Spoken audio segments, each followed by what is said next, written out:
আসসালামু আলাইকুম সবাইকে। সবাই কেমন আছেন? আশা করি খুব ভালো আছেন। আমরাও খুব ভালো আছি। আর আজকে যে আমার ছাদের কিছু গাছ বুনেছি সেগুলো আপনাদের সাথে একটু শেয়ার করলাম। আর শীতের দিন তো ছাদে তো আসতেই হবে, তাই চলে আসলাম ছাদে। এখন 10টা বা 10:30 এরকম টাইম হবে। তো অনেক সুন্দর রৌদ্র উঠেছে আর কিন্তু মোটামুটি ভালোই ঠান্ডা পড়ে গেছে। তাই এই যে রোদ্রে চলে আসলাম ছাদে। আর এই যে আমার পাশের বিল্ডিংটাতে কিন্তু আরেকতলা ছাদ দিয়ে দিল, 4তলা মোট ছাদ হয়েছে, আরও একতলা হবে।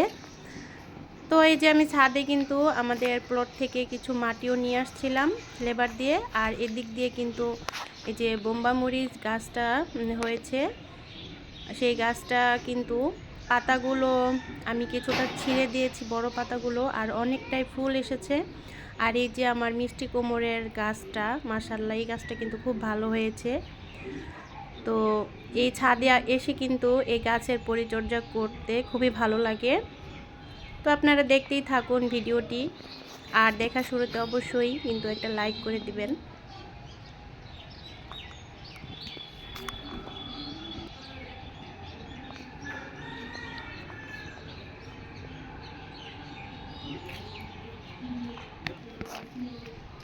আর এই যে এখানে কিন্তু যে ড্রাগন গাছগুলো হয়েছিল, আর এই যে ধনিয়া পাতাগুলো কিন্তু মাশাআল্লাহ খুব বড় হয়েছে। আর এই ধনিয়া পাতার ভর্তাটা খেতে কিন্তু খুবই মজা লাগে।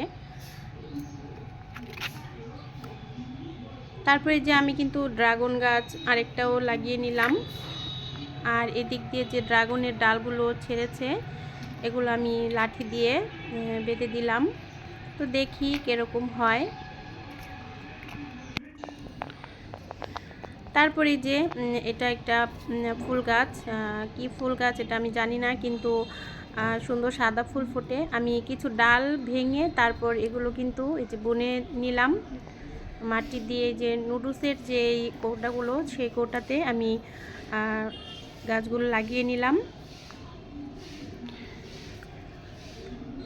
আর ফুল গাছ থাকলে কিন্তু ছাদে কিন্তু সৌন্দর্যটা বেড়ে যায়।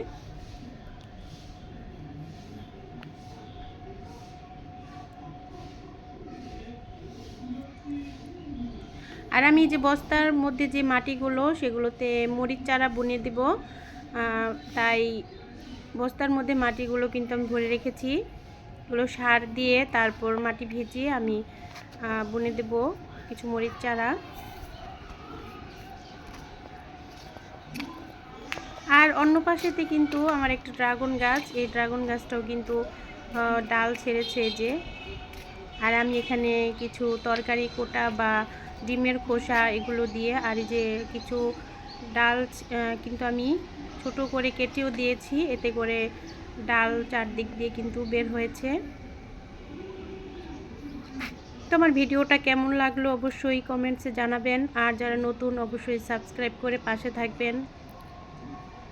সবাই ভালো থাকবেন। আল্লাহ হাফেজ।